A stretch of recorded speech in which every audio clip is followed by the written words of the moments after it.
নাম সংক্রমক কি ব্যাকটেরিয়া সেটা বলে দিছে এই যে।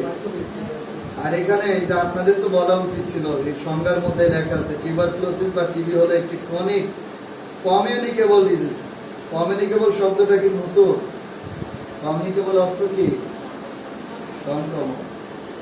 মাইকোব্যাকটেরিয়াম টিউবারকুলোসিস দ্বারা সৃষ্টি হয়। এই রোগের জীবাণুর নাম হলো মাইকোব্যাকটেরিয়াম টিউবারকুলোসিস, যেটা একটা ব্যাকটেরিয়া।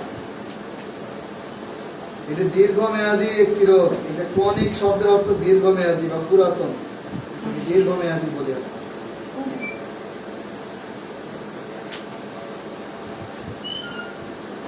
এবার যক্ষা কোথায় কোথায় হয় তার একটা জায়গা দেখে নিই আমরা। 7টা জায়গায় যক্ষা হতে পারে। কয়টা জায়গা? 7টা জায়গা। কি কি? 1 নম্বরে আছে কি? লাংস, ফুসফুস। মূলত সব থেকে বেশি হয় ফুসফুস। আর কোথায় হয়? ইন্টেস্টাইন বা অন্ত্র, পেটের নাড়ির ভিতরে হয়। ইউরিনারি ট্র্যাক্ট, মূত্রতন্ত্রে হয়। কোথায়? মূত্রতন্ত্রে। কিডনিতে হয়, মূত্রথলিতে হয়। বোন বা অস্থি, হাড়ের ভিতরে হয়, হাড়। লিম্ফ নোড, বিভিন্ন গ্রন্থিতে হয়, যেমন টনসিল, লিভার, এই সমস্ত গ্রন্থিতে হয়। স্কিন, ত্বক, ত্বকে হয়। আরেকটা হলো ব্রেইন ও মেনিনজেস। ব্রেইন মানে মগজে হয়, আর মেনিনজেস মানে মগজের যে আবরণ পর্দা, এটার মধ্যে যক্ষা হয়। এখন একজন মানুষের এক জায়গাতে হতে পারে, একসাথে অনেকগুলো জায়গাতেও হতে পারে। এখন আসি এর পরীক্ষা নিরীক্ষা। এর পরীক্ষা 4টা। স্পুটাম বা গয়ার বা কফ পরীক্ষা। আরেকটা হলো টিউবারকুলিন টেস্ট। এই টিউবারকুলিন টেস্টটাই হলো যক্ষার পরীক্ষা। বুঝতে পারছেন? মানে টিউবারকুলিন যে টেস্টটা, যেটাকে টিবি টেস্ট বলি, এটাই হলো যক্ষার পরীক্ষা।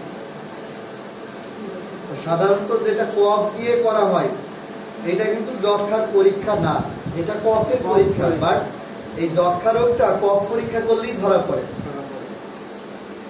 তো যক্ষার আসল পরীক্ষাটা হলো এই টিউবারকুলিন টেস্ট, টিবি পরীক্ষা। এটা স্কিনে করা হয়, হাতের মধ্যে। হাতে একটা ইনজেকশন দেওয়া হয়, দিলে যদি ওই জায়গাটা 10 মিলিমিটার জায়গা যদি মৃত হয়ে যায় বা লাল হয়ে যায়, এবং সেটা যদি 72 ঘন্টা পর্যন্ত থাকে, তাহলে সেটাকে বলি আমরা যক্ষা। স্কিনে মাধ্যমে এটাকে টিবি টেস্ট বলে। টিবি টেস্ট মানে কিন্তু কফের পরীক্ষাটা না, টিবি টেস্ট হলো স্কিনের পরীক্ষা। কিন্তু কফ পরীক্ষা করলে এই রোগটা ধরা পড়ে। 3 নম্বর ব্লাড পিকচার বা ব্লাড সিবিসি, রক্ত পরীক্ষা। রক্ত পরীক্ষা করবো আমরা। বুকের এক্সরে করবো। কিসের এক্সরে? বুকের এক্সরে। বুকের এক্সরে করবো। এই 4টা পরীক্ষা করবো। বুঝা গেছে? 4টা পরীক্ষা করবো। 4টা পরীক্ষা করে পরীক্ষা করলে মূলত এটা বোঝা যাবে বা ধরা পড়বে। এই যে টিবি টেস্ট, এর আরেক নাম হলো মন্টোস টেস্ট। এই যে মন্টোস টেস্ট কিভাবে করে এখানে বলা আছে। এই যে ত্বকের মাধ্যমে এটা করা হয়। পজিটিভ রিয়াকশন ত্বকে 6 মিলিমিটারের বেশি বা বাংলাদেশে 10 মিলিমিটারের বেশি স্থান জুড়ে ফোলা থাকলে পজিটিভ টেস্ট। নেগেটিভ 72 ঘন্টা পরে আর কোনো ফোলা না থাকলে নেগেটিভ। ডার্কফুল যদি 6 মিলিমিটারের কম হলে সেটা সন্দেহ দেওয়া আছে। যক্ষার লক্ষণ উপসর্গ 94 পৃষ্ঠা। যেমন 3 সপ্তাহ বেশি সময় ধরে কাশি থাকবে, প্রোডাক্টিভ কফ কিংবা নন প্রোডাক্টিভ কফ। কাশির সাথে আপনার ইয়েটা আসতেও পারে, নাও আসতে পারে। গয়ার আসতেও পারে, নাও আসতে পারে। হেমোক্রাইসিস, হেমোক্রাইসিস হলো রক্তদাস। কাশির সাথে রক্ত আসবে। বুকে ব্যথা থাকবে। অস্কালটেশনে ক্রিপিটেশন পাওয়া যেতে পারে। অর্থাৎ বুকে যখন আমরা স্টেথোস্কোপ দিয়ে মেপে দেখবো, শব্দ শুনবো, তখন দেখবো যে খসখসে শব্দ হচ্ছে বুকের। খসখসে মানে ঘর্ষণের শব্দ, ঘর্ষণের আওয়াজ। সর্বদাই কিছু লক্ষণ থাকবে, যেমন ক্ষুধামন্দা, ওজন হ্রাস বা ওজন কমে যাওয়া, দুর্বলতা, রাতে ঘাম হওয়া, বিকালে বা সন্ধ্যায় বা রাতে জ্বর আসা, এই লক্ষণগুলো থাকে। জটিলতার কিছু লক্ষণ থাকতে পারে, যেমন কোরালিফিকেশন বা ফুসফুসে পানি জমা, নিউমোথরাক্স বা ফুসফুসে বায়ু জমা বা বাতাস জমা। এই লক্ষণগুলো যদি একাধিক দেখা যায়, তাহলে বুঝতে হবে যে সেই যক্ষা রোগের আক্রান্ত। এর মধ্যে সব থেকে কমন যেটা হয় সেটা হলো এক নাগাড়ে 3 সপ্তাহ কাশি থাকলে বুঝে নিতে হবে এটা ফুসফুসের যক্ষা হওয়ার একটা লক্ষণ। যদি স্কিনে যক্ষা হয় তাহলে কাশি হবে না, কিডনিতে যক্ষা হলেও কাশি হয়, হাড়ে যক্ষা হলেও কাশি হয় না।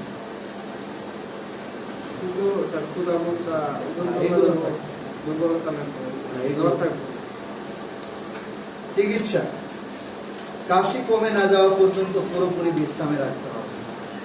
কাশি কমে না যাওয়া পর্যন্ত বেড রেস্টে থাকবে, পুষ্টিকর খাবার দিতে হবে, আক্রান্ত ব্যক্তিকে ছোট ছোট শিশুদের থেকে দূরে রাখতে হবে।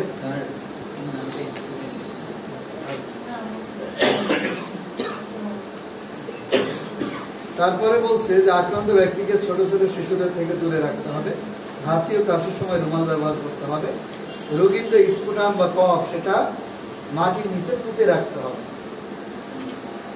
আপনার একটা ছাই দানি দেবো, প্রতিদিন যা কফ হবে সেটা ছাইয়ের মধ্যে ফেলবে, পরের দিন সকালে মাটি গর্ত করে সেখানে এই ছাইটা পুঁতে রাখতে হবে।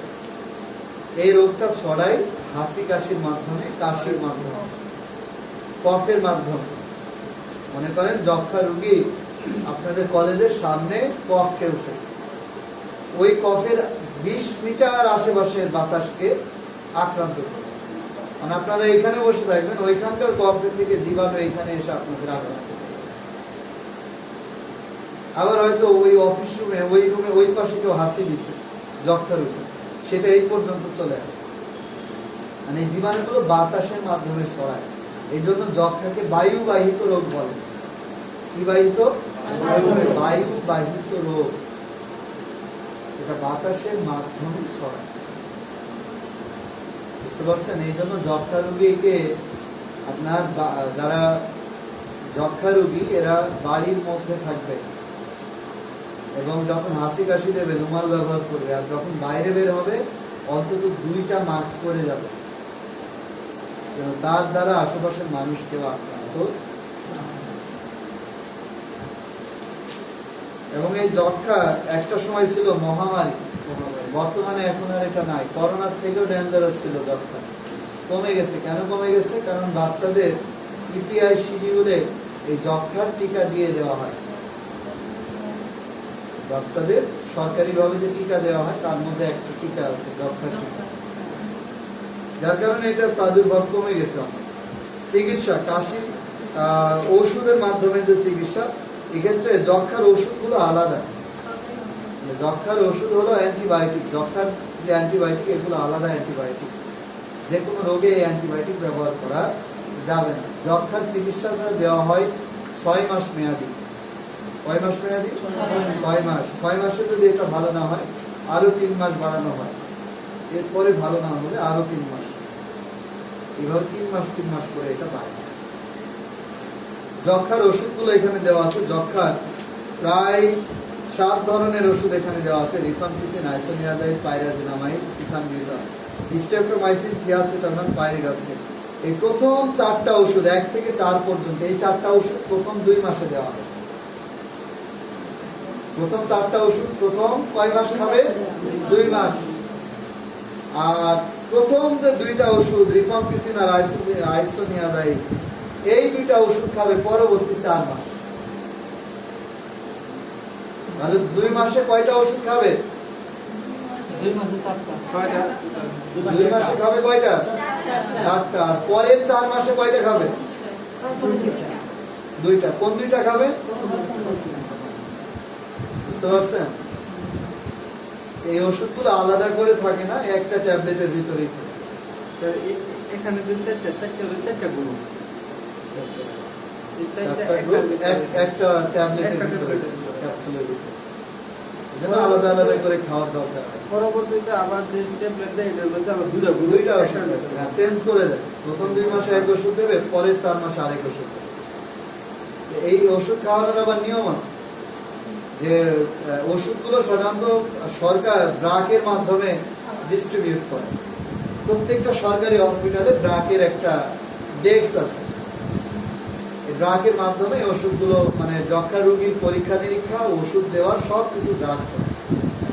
কোথায় পাবেন? হসপিটালে পাবেন, সরকারি হসপিটালে, অথবা ব্রাকের যে কেন্দ্র আছে সেখানে পাবেন।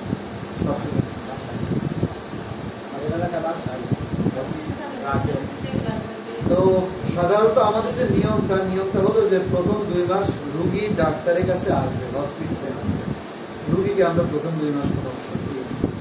প্রতিদিন সকালবেলায় আসবে, একজন নার্স তাকে ওষুধ খাওয়াই দেবে, তার যে প্রেসক্রিপশন আছে সেখানে টিক চিহ্ন দিয়ে দেবে তারিখ। এভাবে চলবে কয় মাস? 2 মাস। এরপর 2 মাস পরে রোগীকে আমরা কফ আনতে বলি। কফ আনার পরে পরীক্ষা করি, দেখি যে কি অবস্থা। 2 মাসের মধ্যে যদি তার নেগেটিভ রেজাল্ট আসে তাহলে তো ভালো, আর যদি পজিটিভ রেজাল্ট আসে তাহলে তাকে যে নতুন কোনো ওষুধ দেওয়া হয় এরকম না, ওই পরবর্তী 4 মাসের ওষুধ তাকে দিয়ে দেওয়া হয়। বলা হয় যে আপনাকে আর হসপিটালে আসতে হবে না, আপনি এই ওষুধগুলো বাসায় প্রতিদিন একটা করে সেবন করুন সকালে।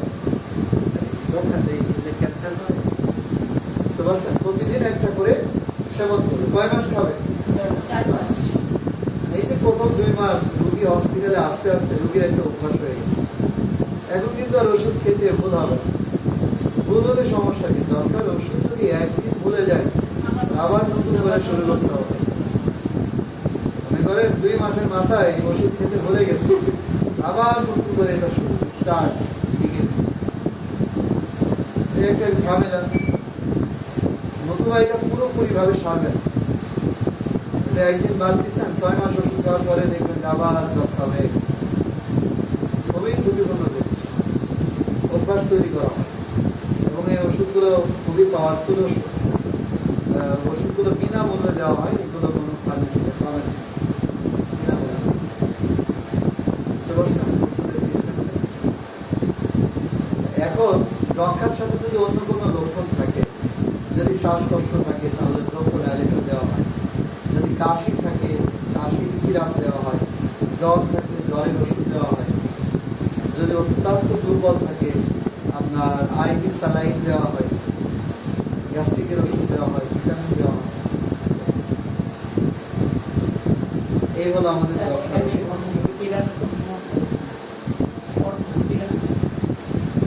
গর্ভবতী মহিলা, হ্যাঁ গর্ভবতী মহিলা খুব কষ্ট। গর্ভবতী মহিলাদের যদি যক্ষা হয়, এই যক্ষার ওষুধ খাওয়ার কারণে বাচ্চা নষ্ট হয়ে যেতে পারে, তো ওদের কিছু করার নেই। যদি ওষুধ না খায় তাহলে মারা যাবে, মা বাচ্চা দুইটাই মারা যাবে। আর ওষুধ খাওয়ার কারণে বাচ্চা নষ্ট হতেও পারে, নাও হতে পারে। আর যক্ষা থেকে ক্যান্সার হয়, ক্যান্সার হওয়ার জন্য কেউ স্যার আমার কাকা ছোট একটা মারা গেছে। যক্ষা থেকে ক্যান্সার হয়।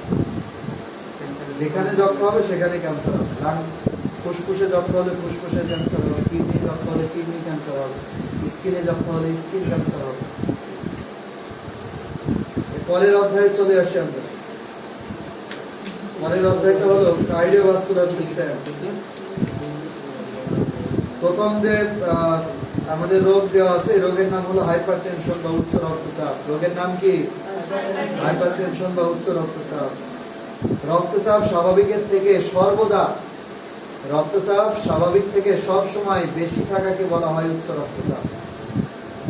বুঝতে পারছেন? আমাদের রক্তনালীর মধ্যে যে রক্ত চলাচল করে, এই রক্ত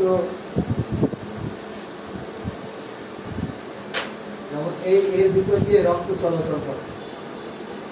রক্ত চলাচল করার সময় রক্তনালীর দেওয়ালে যে চাপটা তৈরি হয়, এই চাপের নাম হলো বিপি, ব্লাড প্রেশার। এই রক্তের গতিকে রক্তচাপ বলেন।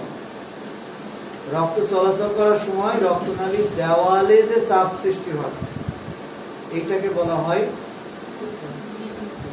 ব্লাড প্রেশার বা রক্তচাপ। বুঝতে পারছেন? মনে করেন একটা পানির পাইপের মধ্য দিয়ে যখন আপনি পানি নেবেন, পানির পাইপটা লুজ থাকবে না একটু টাইট হবে? পানি নেওয়া বন্ধ করে দিলে কেমন হবে? রক্তচাপ জিনিসটাও এরকম।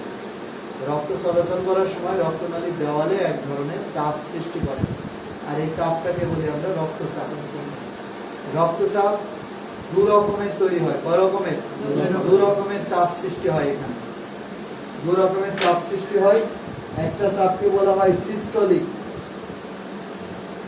সিস্টোলিক। এটার রেঞ্জ হলো 100 থেকে 140 মিলি মার্কারি হাইয়েস্ট, এভারেজ বা গড় 120 মিলি মার্কারি হাইয়েস্ট।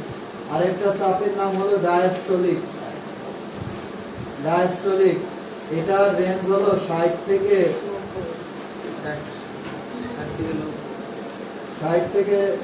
90 মিলি মার্কারি হাইয়েস্ট, আর এটার এভারেজ বা গড় হলো 80 মিলি মার্কারি হাইয়েস্ট। আমাদের যে হার্ট আছে, হার্ট, এই হার্ট থেকে যখন রক্তটা বের হয় তখন রক্তনালীতে যে চাপ সৃষ্টি হয় এই চাপটাকে বলা হয় সিস্টোলিক ব্লাড প্রেশার। হার্ট থেকে রক্ত বের হওয়ার সময় রক্তনালীতে যে চাপের উদ্ভব হয় এই চাপের নাম হলো সিস্টোলিক ব্লাড প্রেশার। আবার এই হার্টে যখন রক্ত প্রবেশ করে তখন যে চাপ সৃষ্টি হয় রক্তনালীতে সেটার নাম বলে ডায়াস্টোলিক। বুঝতে পারছেন? মানে হার্ট থেকে রক্ত বের হওয়ার সময় যে চাপ সৃষ্টি হয় এটা হলো সিস্টোলিক, চাপটা বেশি থাকে তখন। আবার এই রক্তটাই পুরো দেহ ঘুরে আবার হার্টে প্রবেশ করে, তখন রক্তের চাপ অনেক কমে যায়। বুঝতে পারছেন? তখন এই চাপটাকে বলে আমরা ডায়াস্টোলিক। তাহলে কোন সময় সিস্টোলিক চাপ তৈরি হয়, কোন সময় ডায়াস্টোলিক চাপ তৈরি হয় বলতে পারবেন?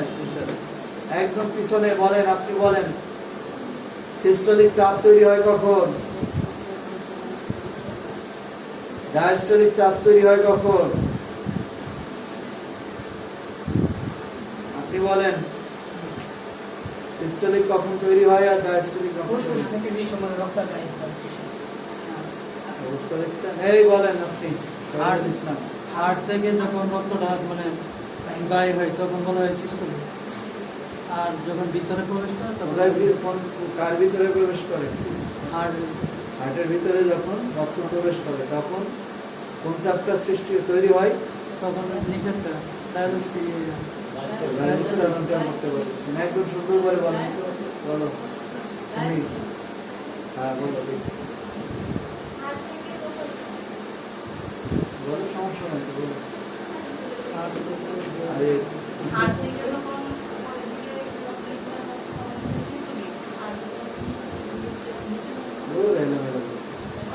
যখন রক্তনালীর মাধ্যমে রক্ত সারা দেহে প্রবেশ করে বের হয় তখন তাকে বলা হয় সিস্টোলিক রক্তচাপ। এবং সারা শরীর থেকে যখন হাড়ের ভিতরে রক্তনালীর মাধ্যমে হাড়ের রক্ত প্রবেশ করে তখন তাকে বলা হয় ডায়াস্টোলিক। গুড।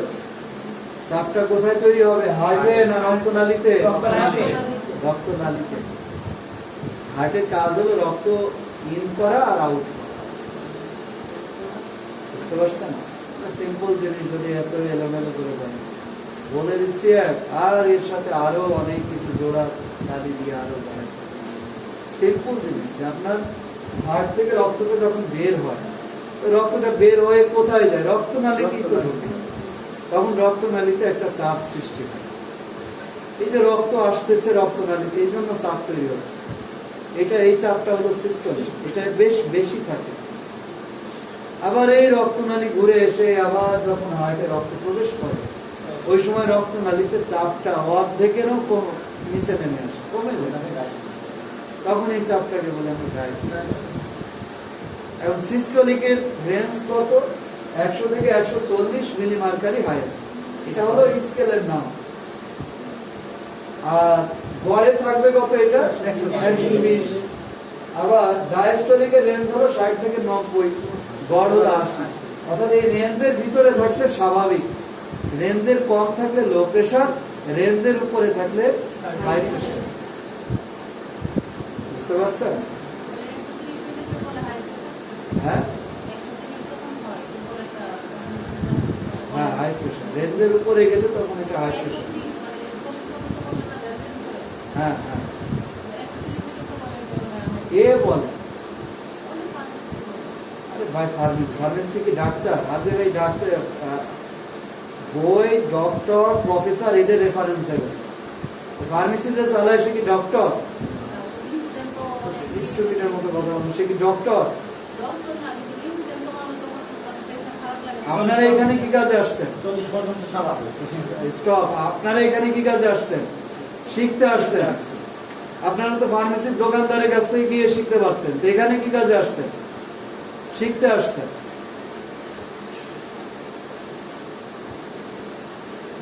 বাংলাদেশের মানুষের ভিতরে মানে মগজের ভিতরে দুনিয়ার গার্বেজ ভরা, কি যে দেখবেন কেউ একটা কিছু পারলেই তার কাছে চলে যায় শিখতে, মানে বাজ বিচার করে না আসলে কি সঠিকটা জানে না খারাপটা জানে।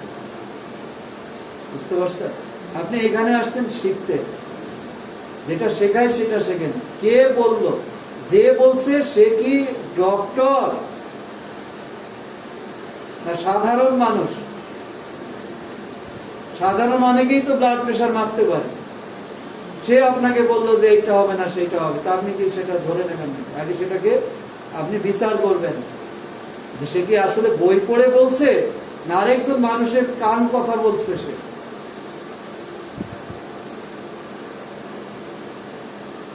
বুঝতে পারছেন? এই সাধারণ মানুষ ব্লাড প্রেশার মাপাটা শেখে মানুষ বাই মানুষ, মানুষ বাই মানুষ, কোন ডাক্তারের কাছ থেকে শেখে না, কারণ ডাক্তারদের শেখানোর টাইম নাই। কোন মানুষ বাই মানুষ, মানুষ বাই মানুষ শেখে।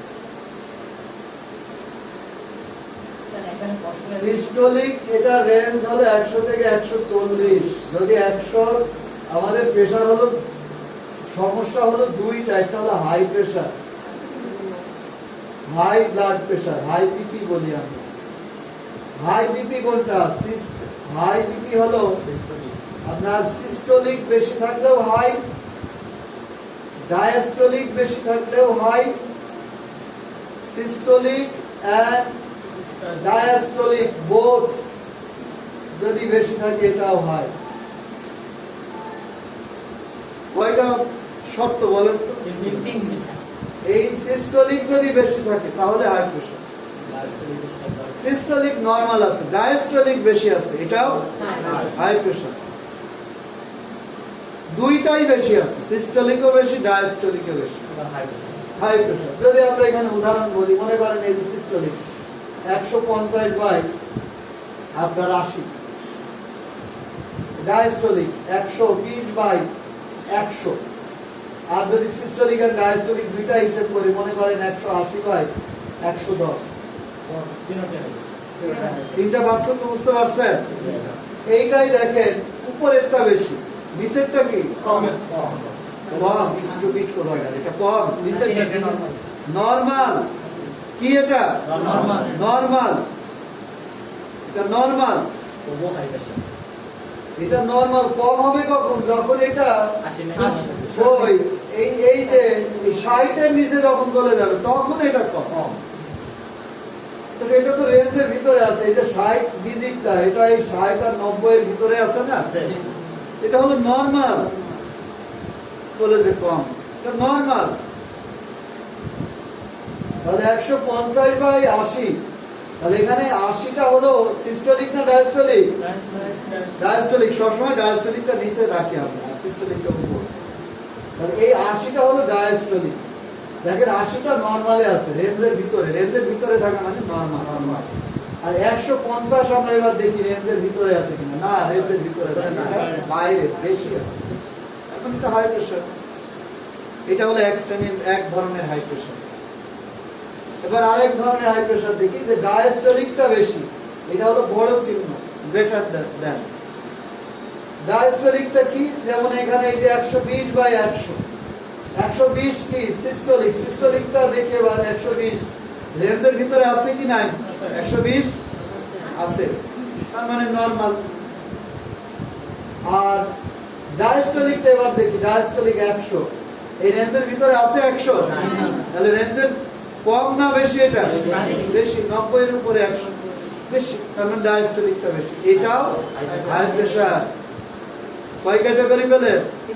2 ক্যাটাগরি। আরেক ক্যাটাগরি এবার দেখি কি বলছে, যে বোথ আর বেশি, মানে ইনক্রিজ, সিস্টোলিকও বেশি, ডায়াস্টোলিকও বেশি। 180 বাই 110। দেখেন তো এই দুইটা ডিজিট 180 সিস্টোলিকের রেঞ্জের মধ্যে পড়ে? বেশি পড়ে। 110 কি ডায়াস্টোলিকের রেঞ্জের মধ্যে পড়ে? তাহলে এটা হাই প্রেশার। তাহলে এখন থেকে কি প্রেসার মাপতে পারবে? স্যার এটা এইটা হলো সঠিক।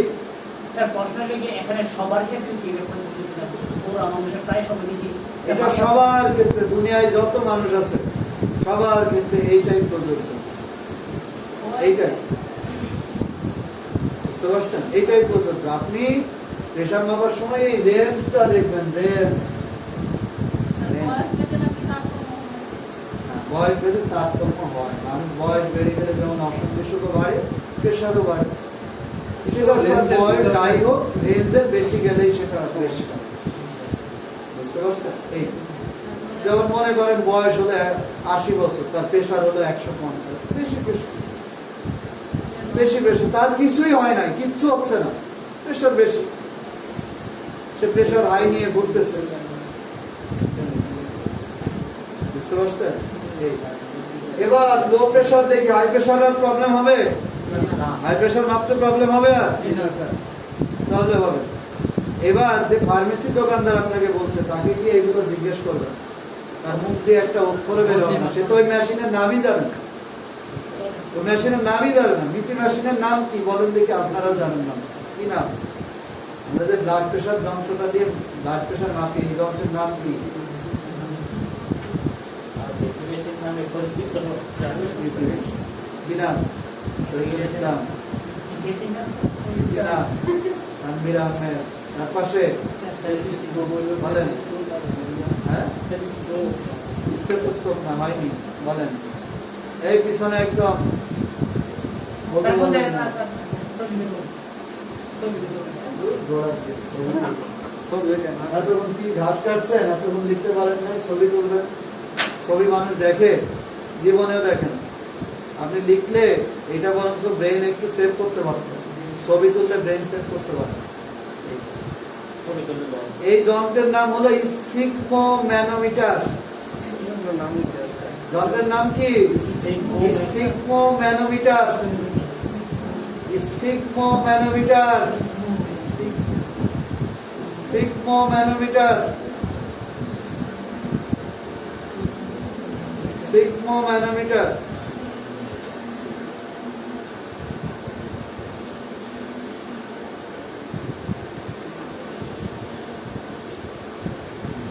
স্ফিগমোম্যানোমিটার মানে রক্তচাপ মাপার যন্ত্র, স্ফিগমোম্যানোমিটার। আচ্ছা, এবার আসি আপনার লো প্রেসার, লো বিপি বা low blood pressure. Low blood pressure হওয়ার সত্ত্বেও এবার দেখেন সিস্টোলিক কম থাকবে, ডায়াস্টোলিক কম থাকবে। কম থাকবে, আর সিস্টোলিক এন্ড ডায়াস্টোলিক কি থাকবে? কম থাকবে। মনে করেন এই সিস্টোলিকের এটার একটা উদাহরণ দিই, যে উপরেরটা আছে আপনার 90 আর নিচেরটা আছে 80। এটার একটা উদাহরণ দিই, উপরেরটা আছে 120 আর নিচেরটা আছে 50। এটার একটা উদাহরণ দিই, উপরেরটা আছে 70 নিচেরটা আছে 50। বুঝতে পারছেন? দেখেন উপরে এটা দেখেন, সিস্টোলিকটা কিন্তু কম, 100 থেকে কমে গেছে। ডায়াস্টোলিকটা কিন্তু নরমাল আছে, কিন্তু এটা লো প্রেসার। লো প্রেসার একটা কম আছে, এই জন্য লো প্রেসার রেঞ্জ দেখে। ডায়াস্টোলিকটা দেখে, এটা দেখে এবার 120 সিস্টোলিক নরমাল, কিন্তু নিচেরটা কত আছে? 50, 60 এর নিচে নেমে আসছে, এটা লো প্রেসার। বুঝা গেছে? এবার সিস্টোলিক এবং ডায়াস্টোলিকের এটা দেখি, উপরে 70 নিচে 50, দুইটাই কম। এটাও লো প্রেসার। বুঝতে পারছেন? এটাও লো প্রেসার। তাহলে লো প্রেসার আইডেন্টিফাই করতে পারবেন? যদি এই জায়গায় মনে করেন এই 120 না হয়ে যদি এটা 130ও হতো, তাও লো প্রেসার। নিচেরটা তো কম, লো প্রেসার। ক্লিয়ার? হ্যাঁ, এইবার আপনাদের একটা বড় একটা ইয়ে দিই, সেটা হলো 150/50। এবার বলেন এটা কি প্রেসারের মধ্যে পড়ে? দ্রুত। High pressure. Bangali. Sir high pressure. আপনাদের বললাম যে এটা হাই প্রেশার না লো প্রেশার, আপনারা উত্তর দিচ্ছেন কি এটা হাই প্রেশার লো প্রেশার। কোনটা কি করে স্যার এই অবস্থা। আসলে এই জিনিসটা আপনাদের এই যে এতক্ষণ আলোচনা করছে এটা বলি না, বলছি হাই এর উদাহরণে ছিল, লো এর উদাহরণে ছিল, ছিল না। এই ধরনের প্রেশারটাকেও আমরা হাই প্রেশার বলি।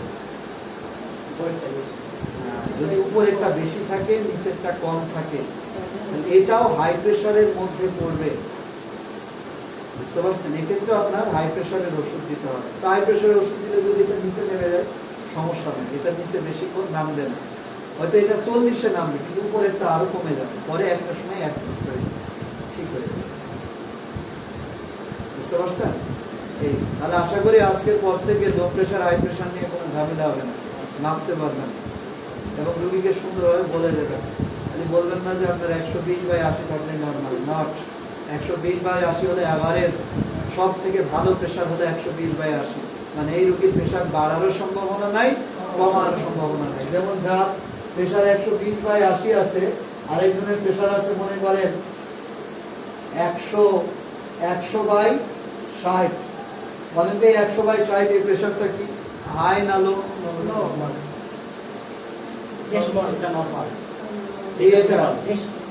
বেশি নরমাল,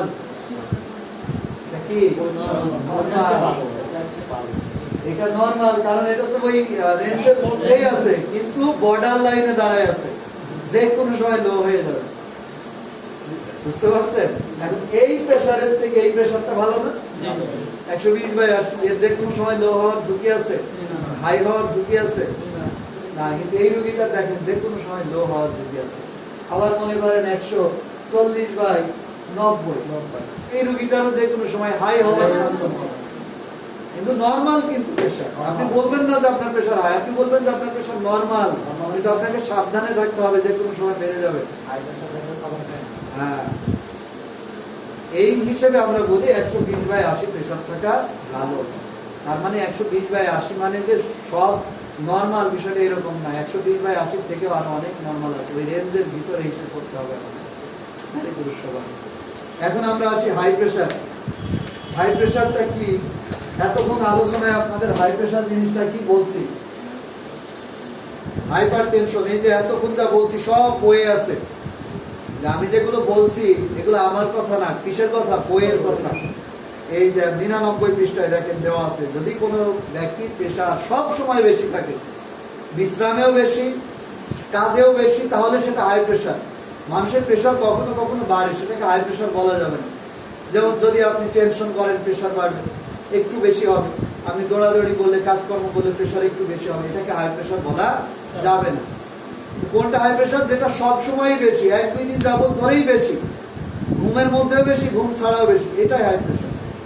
তারপরে এই যে ব্লাড প্রেসারের এতক্ষণ যে আলোচনা করছে এখানে দেওয়া আছে, কারণগুলো দেখি। কারণ পেজ নম্বর 101, বংশগত কারণে হাই প্রেসার হয়, জীবনযাত্রার পরিবর্তনের কারণে হাই প্রেসার হয়, যেমন অতিরিক্ত লবণ, অ্যালকোহল, স্থূলতা বা ওজন বেশি থাকা, ব্যায়াম না করা বা কাজকর্ম না করার কারণে আপনার হাই প্রেসার হয়। এর পাশে লিখে নেন দুশ্চিন্তা, দুশ্চিন্তার কারণে কিন্তু প্রেসার বাড়ে, দুশ্চিন্তা। ধূমপান, ধূমপানে প্রেসার বাড়ে, ধূমপান।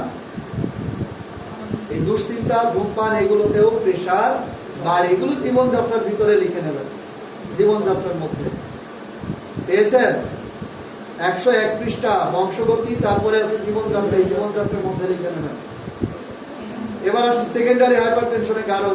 যে সেকেন্ডারি হাইপারটেনশনটা কি? যেটা রোগ হওয়ার পরে হয়েছে, রোগ হওয়ার আগে প্রেসার ছিল না, কিন্তু এমন একটা রোগ হয়েছে রোগ হওয়ার পরে প্রেসার, এটাকে বলা হয় সেকেন্ডারি। আর যেটা কোনো রোগ ছাড়াই হয় এটা হলো প্রাইমারি, বুঝতে পারছেন? কোনো রোগ ছাড়াই হয় এটাকে বলা হয় প্রাইমারি, আর যেটা রোগ হওয়ার কারণে হয় এটার নাম হলো সেকেন্ডারি। আর আরেকটা এখানে লিখে নেন, এই যে জীবনযাত্রার মধ্যে, সেটা হলো বার্ধক্য। এই বার্ধক্যের কারণেও প্রেসার বাড়ে, বার্ধক্য, বুঝতে পারছেন?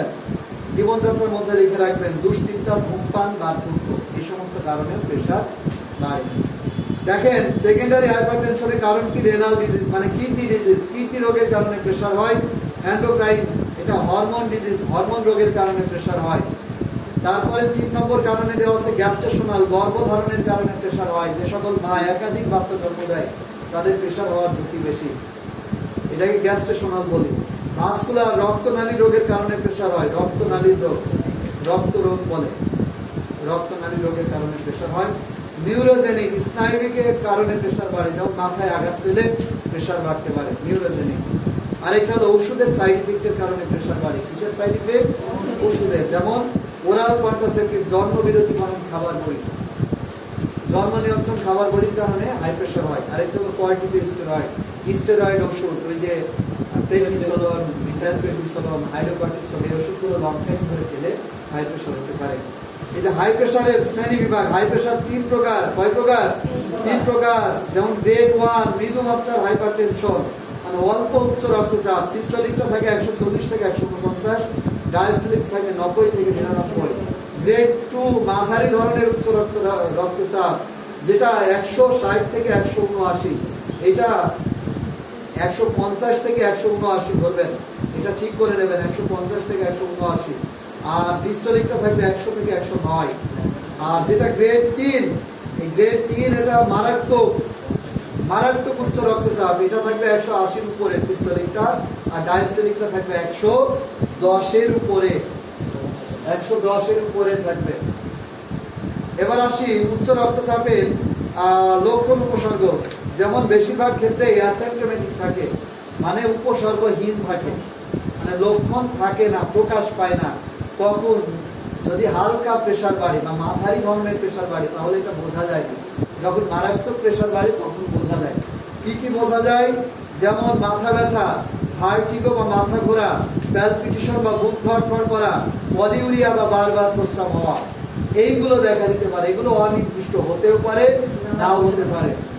আবার জটিলতা, যদি প্রেসার অনেক বেড়ে যায়, অ্যানজাইনা বা বুকে ব্যথা হবে, শ্বাসকষ্ট হবে, হেমিপ্লেজিয়া, দেহের এক পাশ প্যারালাইসিস হয়ে যাবে, ব্লোরিং অফ ভিশন, চোখে ঝাপসা দেবে। এগুলো কখন হবে?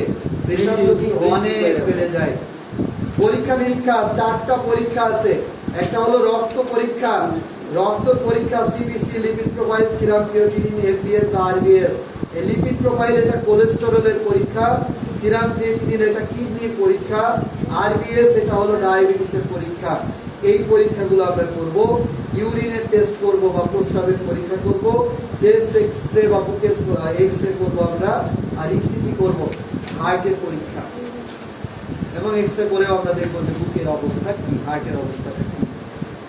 এবার আসি এর জটিলতা। দেখেন, উচ্চ রক্তচাপের অনেক জটিলতা আছে। যেমন স্ট্রোক করতে পারে রোগী, মানে সেন্ট্রাল নার্ভাস সিস্টেম 1 নম্বর।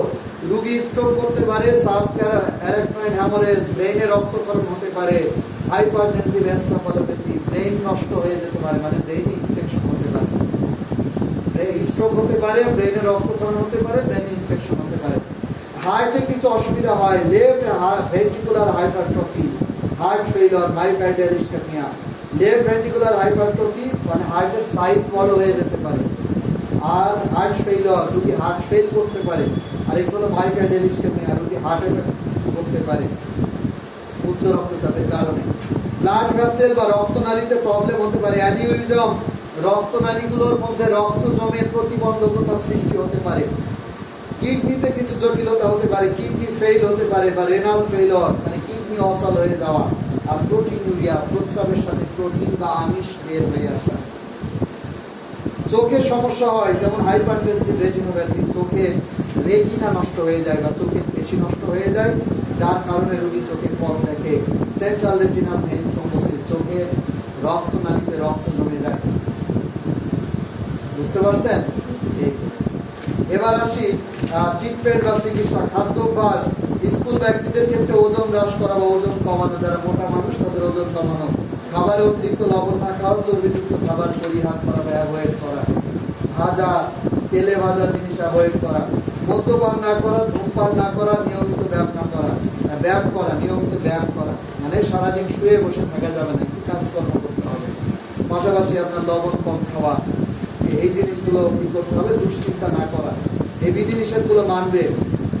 উচ্চ রক্তচাপের জন্য আলাদা ওষুধ আছে। এই ওষুধগুলোকে বলা হয় অ্যান্টি হাইপারটেনসিভ ড্রাগস বা উচ্চ রক্তচাপ বিরোধী ঔষধ, যেমন অ্যাপিনোল, অ্যামলোডিপিন, লোসার্টান, পটাশিয়াম ইত্যাদি। এই ওষুধগুলো সাধারণত এক বেলা বা 2 বেলা দেওয়া হয়। অন্যান্য ওষুধের মধ্যে আছে ডায়াবেটিক্স বা মূত্রবর্ধক ওষুধ, এটা প্রেশার কমাতে সাহায্য করে। ভ্যাসোডাইলেটর, এটা রক্তনালী প্রসারিত করে, এটাও প্রেশার কমাতে সাহায্য করে। লিপিড লোয়ারিং এজেন্ট, এটা রক্তে লিপিড কমায় বা কোলেস্টেরল কমায়, যেমন অ্যাটোলভাস্টামিন, এটাও প্রেশার কমাতে সাহায্য করে। সেকেন্ডারি কারণ থাকলে সে অনুযায়ী চিকিৎসা, যে কারণে রোগীর প্রেশার বাড়বে সেই অনুযায়ী চিকিৎসা দিলে প্রেশার নিয়ন্ত্রণে চলে আসবে। বুঝতে পারছেন? এই 1 নম্বরের ওষুধগুলো হলো প্রেশারের ওষুধ, আর 2 নম্বরের ওষুধগুলো হলো সহযোগী ওষুধ, এরা প্রেশার কমাতে সাহায্য করে। আপনাদের এই ছিল আজকের আলোচনা। আগামী ক্লাসে এটা নিয়ে আরেকটু আলোচনা করব। তার আগে দেখবো যে আপনাদের পড়াশোনার গতিটা কেমন। আজকে 2টা প্রশ্ন নিয়ে আলোচনা করছি, একটা হলো উচ্চ রক্তচাপ আর আরেকটা হলো যক্ষা। গত ক্লাসে কয়টা টপিক ছিল? 2টা। টোটাল এই 4টা টপিকসের উপরে আপনাদের ক্লাস টেস্ট হবে। মোস্তাক আহমেদ, তানিয়া সুলতানা, মিম আক্তার,